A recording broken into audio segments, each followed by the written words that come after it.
नागौर जिले में अगर सबसे ज़्यादा धरना प्रदर्शन और आंदोलन अगर किसी ने किए तो वो जाहिल में मैंने किए हैं। करीबन 2.5 साल पूरा हो चुका है तो विधानसभा के कामकाज की स्थिति क्या है? अगर आज चुनाव हो जाए तो मैं ये कह रहा हूँ इन मंत्री जी के 25,000 वोट नहीं आए, ये स्थिति। राजाराम जी मीडियम रूबरू हुए तमाम प्रकार का बड़े स्तर पर हनुमान बेनीवाल मत आरोप लगा। पहला आरोप है हनुमान बेनीवाल नशा करते, हनुमान बेनीवाल लड़कियों से बात करते। उम्र के हिसाब से कई बार सोचने समझने की जो शक्ति है वो भी क्षीण हो जाती है। जब चुनाव प्रचार होते हैं तो 18-18 घंटे तक उनकी गाड़ी में साथ रहा हूँ, मैंने तो कभी उनको नशा करते हुए देखा नहीं। पुलिस और प्रशासन से सबसे भिड़ने की ताकत रखते हैं क्योंकि जनता हमारे साथ है। पीछे पीठ पीछे हनुमान जी बेनीवाल का, तो इनको क्या है कि फीते काटने में उसी में आनंद आता है। किसानों को और इनकी सुध लेने की इनके पास न तो समय है न ये लेंगे। क्या आप अपने बच्चे के लिए बेहतर शिक्षा के साथ अच्छे संस्कार चाहते हैं? आइए केशवानंद शिक्षण संस्थान, जहां आधुनिक पढ़ाई, अनुशासन और स्पोर्ट्स ट्रेनिंग के साथ होता है बच्चों का संपूर्ण विकास। स्कूल, हॉस्टल, कोचिंग, कॉलेज और स्पोर्ट्स एकेडमी सब एक ही कैंपस में। Admission open. आज ही विजिट करें केशवानंद कैंपस भटाडर। राम राम साथ जलको मारवाड़ में आप रोज स्वागत है। मैं मेघराज, आप देख रहे हो माकन आज जायल विधानसभा का 2018 विधायक प्रत्याशी जगह पीक पॉइंट, एक आरएलपी को पीक पॉइंट और 2018 में चुनाव लड़ियो और थोड़ी सी मार्जिन में लार रहेगा अनिल जी बारूपाल। आप अनिल जी बारूपाल तमाम मुद्दा के बारे में बातचीत करेंगे। अनिल जी बारूपाल जायल विधानसभा 2018 को चुनाव लड़ियो और अनिल जी बारूपाल लेटेस्ट मुद्दा पर आप बातचीत करेंगे पूर्व का ही। राम राम सा। राम राम। अनिल जी बारूपाल, आप देख रहे हो कि बार नागौर क्षेत्र में करीबन करीबन काफी टाइम मुझे को धरना चल रहा है। पहलो धरना है मूनो में अंबुजा सीमेंट को, करीबन 2 साल हो चुके हैं। बिल्कुल। आरआई पंचायत समिति मुख्यालय बनाने का तो करीबन 100 दिन बट पूरा हो चुका है। डाकोरिया घटीला सर बिर आसपास गाँव में बिके हट धर्मिता के करीबन बिन 100 दिन हो चुके हैं। कुल मिलाकर 5-6 धरना चल रहे हैं नागौर में, लेकिन अभी तक सरकार है जो ठोस कार्रवाई कौन कर रही है या सरकार को इस बार धरना ने संज्ञान लियो है काई मामला? मुझे तो लग रहा है ये सरकार किसानों की और आम आवाम की कभी हो ही नहीं सकती, इसलिए इनके बारे में ज़्यादा कोई सोच विचार नहीं करती। ये केवल बड़े बड़े जो उद्योगपति, पूंजीपति जो इनको इलेक्शन टाइम में इनको बढ़िया चंदा देते हैं, केवल उन्हीं के बारे में सोचते हैं। आपको पता है अंबुजा के खिलाफ धरना चलते हुए 2 साल से ज़्यादा टाइम हो गया, लेकिन आज भी उन किसानों की कोई सुध नहीं ले रहा। तो इससे ये जाहिर होता है कि सरकार सिर्फ और सिर्फ पूंजीपतियों की सोच रही है, किसानों के बारे में, आम आवाम की इनको पीड़ा नहीं है। आपके यहाँ अड़ाई पंचायत समिति की मांग को लेकर जो धरना चल रहा है वो लगभग 90-95 दिन उसको भी हो गए। आपके डाकोरिया में आरएसएमएम के खिलाफ में वो जो जिप्सम माइनिंग वाला एरिया है उसके खिलाफ में भी लोग धरने पर बैठे हैं। वो कह रहे हैं हम हमारी ज़मीनें नहीं देंगे, क्योंकि वो जो आसपास के गाँव की जो ज़मीन है उनके पास रहने की या उनके खेती करने की ज़मीन ही वही है। अगर वहाँ ये ज़मीनें दे देंगे तो या तो उनके पुनर्वास की कोई व्यवस्था हो, उनको विस्थापित करके कहीं दूसरी जगह दे, पुनर्वास की व्यवस्था हो और उनको एक रीजनेबल रेट मिले। अब वो डीएलसी से मान लो 3 गुना 5 गुना देते हैं तो उससे कोई फर्क नहीं पड़ता। आज डीएलसी की जब बात करते हैं, ये डीएलसी से मैं बता रहा हूँ 7 से 8 गुना तो मार्केट रेट ही वैसे भी। अब ये डीएलसी का मान लो अगर 3 गुना देते हैं, जबकि मैं ये कह रहा हूँ अगर दे ही रहे हो तो मार्केट वैल्यू को दो ना आप। लेकिन मार्केट वैल्यू पर कोई बात नहीं करता। केवल और केवल इनके हक और अधिकार को पुलिस के लाठी के दम पर, पुलिस इनकी है, ये चाहे जैसे इस्तेमाल कर सकते हैं, लाठी के दम पर उनको कुचलने का प्रयास करते हैं, इसके अलावा कुछ नहीं। आपकी बारूपाल जी विधानसभा जायल ला क्या करे और जायल में पहली कांग्रेस सरकार में मंत्री मंजू देवी जी, बिल्कुल, और अभी बीजेपी सरकार है और बीजेपी सरकार में मंत्री मंजू बागमार है। मतलब आपकी कॉन्स्टिट्यूंसी एडी कॉन्स्टिट्यूंसी जकी भी सरकार है भी मिनिस्टर रही, चाहे कांग्रेस की हो चाहे बीजेपी की हो, और आप भी चुनाव लड़े हो। करीबन 2.5 साल पूरा हो चुका है। विधानसभा के कामकाज की स्थिति का कामकाज की स्थिति देखो आपसे छुपी हुई नहीं है। मीडिया में किस तरह से इन दोनों को, चाहे उसका पूर्व मंत्री का जो कार्यकाल रहा हो या फिर इसके वर्तमान मंत्री का कार्यकाल रहा हो, इसके खिलाफ में पूरा जनमानस है जो उससे दबा कुचला है, पूरा खिलाफ में है। अब अभी उनका क्या बस नहीं चल रहा है। अगर आज चुनाव हो जाए तो मैं ये कह रहा हूँ इन मंत्री जी के 25,000 वोट नहीं आए, ये स्थिति। लोगों में भयंकर माहौल है और मीडिया में भी खबरें चली थी किसी एक आदमी को पूरा का पूरा जाइल की कमान सौंप देना। भाई मंत्री बनी है तो पूरे जाइल के लोगों के वोट लगे हैं और जीतने के बाद में कोई भी व्यक्ति किसी पार्टी का नहीं होकर सबका होता है और सबको एक नज़र से देखेंगे जब ये समान रूप से विकास के कार्य हो पाएंगे। लेकिन वो उस तरह से कर नहीं रहे। पार्टीबाजी करना, पार्टी पक्ष से किसी को प्रताड़ित करना, और भ्रष्टाचार चरम पर है, चाहे इसमें हो या जो पूर्व मंत्री है उनके भी कार्यकाल में भ्रष्टाचार की कोई कमी नहीं रही थी। तो सुनने में यह है कम से कम 2.5 से 3 हज़ार बीघा जमीन है, लोगों से कम दामों पे खरीदना, फिर कंपनियों से सेटिंग करके बड़े दामों पे आपने कहीं ध्यान है कि कंपनी में सेटिंग वगैरह कर ली? वो तो दिख रहा है, सब दिख रहा है। ये बातचीत चीजें हुई है किसी से छुपी हुई नहीं है। इसका तो आपको ध्यान है, जो अभी मौजूदा मंत्री है मंजू बागमार, इसका जो दामाद है उसको कैंटीन का टेंडर दे रखा है। उसके बदले में कंपनी वालों ने ये कहा कि भाई आप हमारे जो कामों में ना उसमें हमारी मदद करो और हम आपकी मदद करेंगे। तो ये तो एक दूसरे का हाथ मिला के चल रहे हैं। ये स्थिति मंजू मेघवाल की है, जो पूर्व मंत्री थी। उस समय वो मंत्री थी जब प्लांट जमीन एक्वायर कर रहा था, उस समय इनके टाई अप हो गया, कभी मैं कम दामों पे जमीनें लेकर आपको दूंगी और मुझे फायदा तो पहुंचा। भारूपाल जी, आप मतलब दोनों मंत्री के बारे में आपने कहीं ध्यान है? कोई उगता सबूत वगैरह? वो तो सब, मैं ये कह रहा हूँ, जमीन के रिकॉर्ड पड़े हैं। हजारों बीघा जमीन इस माइनिंग एरिया में इनके नाम से हजारों बीघा जमीन जेएसडब्ल्यू के नाम ट्रांसफर हुई है। तो ये चीजें कोई छुपी हुई नहीं। और मैं कभी आपको बताया कि निराधार आरोप कभी नहीं लगाता। मैं बात करता हूँ तथ्यात्मक, जरूरत पड़ी तो मैं डॉक्यूमेंट तक लाके प्रोवाइड कराने की ताकत रखता हूँ। तो इस तरह से ये केवल और केवल अपनी जेबें भरने में लगे हैं। इनको किसानों और आम आवाम की कोई चिंता नहीं है। चुनाव में आप देखो, ये जगह जगह हर आदमी के गांव ढाणी तक पहुंच जाएंगे। आपके मैं बताऊं, मंजू मेघवाल के टाइम में आरएसएमएम के खिलाफ कशनव, माता सुख और 3 गांवों का एक धरना चला था, जो लगभग 93 दिन चला था। अब ये 93 दिन लंबे धरने में इसका खुद का गांव जो है ना कशनव, इसका जो ससुराल, ये जाहिल से वहां ससुराल आना जाना या 93 दिन में कभी तो गई होगी, लेकिन एक भी दिन इन्होंने किसानों की सुध नहीं ली। इसका मतलब ये है, साफ जाहिर होता है कि इनको किसानों की चिंता नहीं है। और ये स्थिति इनकी है। 22 अगस्त 2024 से जो धरना चला था 8 जनवरी तक लंबा धरना चला था, 137-38 दिन लंबा धरना चला था। और उस दौरान मंजू बागमार के जगह जगह उद्घाटन के ये प्रोग्राम थे, कहीं रोड का उद्घाटन कर रहे हैं, कहीं कुछ कर रहे हैं। तो इनको क्या है कि फीते काटने में और उसी में आनंद आता है। किसानों को और इनकी सुध लेने की इनके पास न तो समय है न ये लेंगे। 137 दिन में भाई, अगर किसानों की वास्तव में पीड़ा होती मन में, तो 137 दिन में कभी तो आके उनके बीच में बैठते, लेकिन नहीं। भारूपाल जी, आप 2018 में चुनाव लड़े और बीजेपी और कांग्रेस ने कड़ी टक्कर दी। और अभी जब 2023 में जायल विधानसभा का चुनाव हुए, आपने हनुमान जी बेनीवाल टिकट नहीं दे और भंवरलाल जी भाटी ने टिकट दी। मतलब काहे कारण? अब वो पार्टी का लुकआउट था, पार्टी को नहीं, लगा आप तो होगा। 2018 में जोरदार टक्कर दी बीजेपी और कांग्रेस ने, थोड़ा कम मार्जिन में रही और सेकंड स्थान पर रही। हाँ बिल्कुल, मैंने जब चुनाव लड़ा था, कांग्रेस उस समय चुनाव जीती थी, टक्कर में मैं था। और बीजेपी की जो कैंडिडेट वर्तमान में जो मंजू बागमार है मंत्री जी, ये मेरे से 20,000 वोट पीछे थे और मैंने अच्छी टक्कर दी थी। पब्लिक का मेरे साथ अच्छा सपोर्ट था। लेकिन पार्टी को लगा होगा कि अगर कोई इनसे भी कोई स्ट्रांग आदमी अगर चुनाव लड़े तो सीट निकाल ले, तो पार्टी ने वो प्रयोग करके देख लिया। जगह 2023 में चुनाव लड़े भाटी साहब, भंवर जी भाटी, वे तो बीजेपी का ही है और वापस बीजेपी में गए।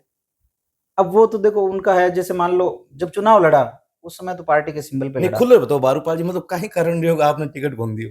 मेरे विचार से पार्टी ने ये सोचा होगा भाई, अगर कोई बाहरी व्यक्ति या भाई एक लोकल व्यक्ति पे कई बार देखो ज्यादा फील्ड में रहता है तो उस पर आरोप प्रत्यारोप भी होता है, कुछ नाराजगी हो जाती है। उनको लगा होगा फ्रेश कैंडिडेट होगा तो ज्यादा फायदा हो सकता है। आपने ध्यान है, सबसे ज्यादा संघर्ष भी आपको ही है, सबसे ज्यादा धरना, सबसे ज्यादा धरातल पर अगर ग्राउंड पर बात देखी जाए तो अनिल जी भारूपाल को मामलो मतलब ठीक हो, लोगों की मंशा है, लेकिन आपने टिकट भंग दी। अब वो देखो पार्टी का लुकआउट है, उसके बारे में मैं कोई कमेंट नहीं करूंगा। और रही धरना प्रदर्शन की बात, तो देखो 2018 का जो चुनाव लड़ा था, मैं उससे पहले भी, चाहे गेनाराम अपने बागरासर के गेनाराम बारूपाल का आत्महत्या प्रकरण हो, जो पुलिस की प्रताड़ना से पूरे परिवार सहित आत्महत्या कर ली थी, उस आंदोलन में भी मैंने मजबूती से उनका सहयोग किया था। और उसके बाद मैं लगातार चुनाव लड़ा। उससे लेकर आज का दिन है, नागौर जिले में अगर सबसे ज्यादा धरना प्रदर्शन और आंदोलन अगर किसी ने किए हैं तो वो जाइल में मैंने किए हैं। और ईश्वर की इतनी कृपा रही है कि जो भी धरना प्रदर्शन आंदोलन मैंने उसको लीड किया है या उसमें मैंने किसानों के पक्ष में जहाँ बैठा हूँ, तो ईश्वर की ये कृपा रही है कि उसमें निश्चित रूप से हमें पॉजिटिव उत्तर मिला है। फायदा ही हुआ, उसमें कभी नुकसान नहीं हुआ। और जहाँ बैठे किसानों के पक्ष में उसका निर्णय करा के रहे। चाहे आरएसएमएम का जो किसान आंदोलन था आपके कशनव माता सुख 11 का, वो 2002 में सारी जमीनें कंपनी के नाम उनका म्यूटेशन दर्ज हो गया था। और हमने 20 साल बाद में 2022 में एक आंदोलन किया और ये कहा था कि भाई जो किसानों को उस समय मुआवजा दिया गया वो कम था, तो इनको रिवाइज मुआवजा दिया जाए। 1-2 फाइल में रिवाइज मुआवजे के हाईकोर्ट से आदेश भी थे, तो उन आदेशों के आधार पे जब इसमें हो सकता है, तो सेम प्रकृति की ज़मीन ये है, इसमें बाकी लोगों को भी हमें रिवाइज मुआवजा दिया जाए। और उसमें 18 करोड़ रुपए मैंने मतलब 3 गाँव के जो किसान हैं, उनको दिलाए थे और उसमें हमारे सुप्रीमो जो है हनुमान जी बेनीवाल का विशेष सहयोग था। और आज भी जो धरना प्रदर्शन करते हैं, तो हम पुलिस और प्रशासन से सबसे भिड़ने की ताकत रखते हैं, क्योंकि जनता हमारे साथ है और पीठ पीछे हनुमान जी बेनीवाल का हाथ है। मतलब कई कारण है कि नगर निकाय और ग्राम पंचायत समिति का चुनाव बीजेपी सरकार करा कौन रही, और अभी शिक्षा मंत्री को स्टेटमेंट आया वो टेक्निकल समस्या है वो चुनाव कौन हो रही है। ये कोई मेरे विचार से कोई टेक्निकल समस्या नहीं है। ये कभी तो ओबीसी आयोग की रिपोर्ट की अड़चन करते हैं, कभी कुछ। अगर टेक्निकल अड़चन है तो फिर हाईकोर्ट से बार-बार इनका डंडा किया जा रहा है, कभी चुनाव कराओ। मैं बता रहा हूँ इनकी अड़चन क्या है, इनको पता है कि अभी जो जनमानस का जो माहौल है, वो पूरा का पूरा भारतीय जनता पार्टी के खिलाफ में है। अभी जो भी चुनाव कराएँगे, तो भारतीय जनता पार्टी की सरकार के खिलाफ में पूरा का पूरा जो जनमत आएगा और चुनाव विपरीत जाएँगे, इस डर से ये पार्टी चुनाव कराने में हिचकिचा रही है। इनको लग रहा है कि अभी चुनाव कराएँगे तो पार्टी के खिलाफ में पूरा का पूरा माहौल पार्टी के खिलाफ जाएगा। बारूपाल जी, आप देख रहे हो थोड़ा दिन पहले राजाराम जी मील है जगह जाट समाज के अध्यक्ष वगैरह मीडियम रूबरू हुए, तमाम प्रकार का बड़े स्तर पर हनुमान बेनीवाल मत आरोप लगा। पहला आरोप है हनुमान बेनीवाल नशा करते हैं 24 घंटे, हनुमान बेनीवाल लड़कियों से बात करते हैं। राजाराम जी मील के हनुमान बेनीवाल को राजस्थान विश्वविद्यालय का छात्र अध्यक्ष राजाराम जी मील ने बनाया। और एक शादी ही लाडनू विधानसभा वर्तमान विधायक है मुकेश जी भाकर की, तो बंग लियो क्यों हनुमान बेनीवाल को पूछ नहीं रहा था। कितनी सच्चाई क्यों राजाराम जी मील ही लगा रहे आरोप। अब राजाराम जी मील तो देखो, एक तो देखो उनकी उम्र भी हो गई, उम्र के हिसाब से कई बार सोचने समझने की जो शक्ति है वो भी क्षीण हो जाती है। और ये जिस आदमी पर आरोप लगा रहे हैं उसको पूरा हिंदुस्तान, मतलब हिंदुस्तान की नज़र में है। ये चाहे लोकसभा में बोलते हैं तो सबकी नज़र रहती है, चाहे और कहीं धरना प्रदर्शन आंदोलन हो रहा है वहाँ सबकी नज़र रहती है, कहीं अन्याय और अत्याचार होता है तो पीड़ित पक्ष की यही हार्दिक इच्छा होती है कि काश हमारी जो मांग है ये अगर हनुमान जी तक पहुँच जाए तो निश्चित रूप से हमें न्याय मिल सकता है। तो एक न्यायिक देवता के रूप में आज इनको जाना जा रहा है और उस व्यक्ति पर इस तरह से ये आरोप लगा रहे हैं अनर्गल, बिना कोई तथ्य के, तो मेरे विचार से ये गलत है। और हनुमान जी ने जो कहा था कि भाई ये जाट समाज के अध्यक्ष हैं, किसने बनाया, ये भी सही है। कब चुनाव हुए जाट समाज के? हालांकि ये जाट समाज का मामला है, उसमें मैं ज़्यादा इंटरफेयर नहीं करना चाहूँगा, लेकिन अगर जाट समाज के चुनाव होते, इनको अध्यक्ष चुना जाता तो कोई अखबारों में उस चुनाव की प्रक्रिया का कोई कहीं ना कहीं जिक्र होता।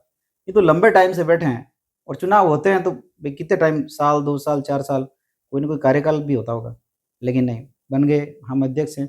चाहे जिस पर टिप्पणी कर दी भाई मैं हनुमान जी बेनीवाल के साथ दिन में मैं बता दूं आपको लगभग 18 घंटे तक, जब चुनाव प्रचार होते हैं तो 18 घंटे तक उनकी गाड़ी में साथ रहा हूँ। मैंने तो कभी उनको नशा करते हुए देखा नहीं। और जो नशे का आदी होता है, चाहे वो बीड़ी सिगरेट गुटखा अफीम शराब कुछ भी, तो उसको तलब जरूर होती है। बीड़ी पी रहा तो उसको देखो हर 2 घंटे 4 घंटे से उसको तलब होगी, या और कोई नशा कर रहा तो उसको जरूरत पड़ेगी। 18 घंटे तो हम कंटिन्यू रहे हैं, गाड़ी में बैठे, आगे गए, जनसभा को संबोधित कर रहे हैं, वापस गाड़ी में बैठ गए, फिर आगे। एक दिन में 18 सभाएं, 15 सभाएं होती है और उसमें लगातार साथ चले, मैंने कभी देखा नहीं। और देखो लोकतंत्र में, ये संविधान में ये अधिकार दे रखा है बोलने की स्वतंत्रता का, लेकिन इसका मतलब ये नहीं है कि चाहे जिस पर आरोप लगा दो, चाहे जैसा आरोप लगा दो। तो अपनी वाणी को एक संयमित तरीके से अगर पेश करें तो ज़्यादा बढ़िया रहेगा। मेरा तो यही निवेदन है इनसे, राजाराम जी से। आने वाले टाइम में अगर बीजेपी सरकार नगर निकाय और पंचायत समिति का चुनाव कराए तो आपकी पार्टी राष्ट्रीय लोकतांत्रिक पार्टी क्या स्थिति रही, या कोई दोनों पार्टियों गठबंधन करी या दोनों पार्टियों की एक पार्टी में टक्कर रही? देखो गठबंधन करेंगे ये या नहीं करेंगे, ये हमारे जो पार्टी के सुप्रीमो है, ये उनका लुकआउट है, वो कैसे करते हैं। अभी तक उनका निर्देश यही है कि आप तो हर जगह लग जाओ और प्रत्येक वार्ड में, प्रत्येक बूथ पर अपनी पार्टी को मजबूत करो और हमें हर वार्ड से चुनाव लड़ाना, हर क्षेत्र से, चाहे वो पंचायत समिति का क्षेत्र हो, चाहे जिला परिषद का हो, चाहे नगर पालिका का क्षेत्र हो। प्रत्येक वार्ड से, प्रत्येक पंचायत समिति वार्ड से, जिला परिषद के वार्ड से हम हर जगह से अपने आरएलपी के कैंडिडेट उतारेंगे। और गांव में तो हमारी पार्टी आरएलपी बहुत मजबूत स्थिति में है। बीजेपी का थोड़ा बहुत कहीं रहा है तो कोई शहरों में भले ही रह गया हो, बाकी गांव में बीजेपी को कोई पूछता तक नहीं। तो मामलो मोड़ो रही बीजेपी को, मतलब बीजेपी आपको कहना? बिल्कुल, बीजेपी का तो बिल्कुल मामला सुपड़ा साफ हो जाएगा इन चुनावों में। मैं बता रहा हूँ, बीजेपी को नानी याद दिला देंगे जनता की। पूरी जनता ने पूरा मानस बना रखा है, और जिस तरह से इन्होंने जो जनता के आंदोलनों को लाठी के दम पर कुचलने का प्रयास किया, मैं कह रहा हूँ जनता ने ऐसा मानस बना रखा है कि एक बार चुनाव करा दे तो बीजेपी को नानी याद दिला दें।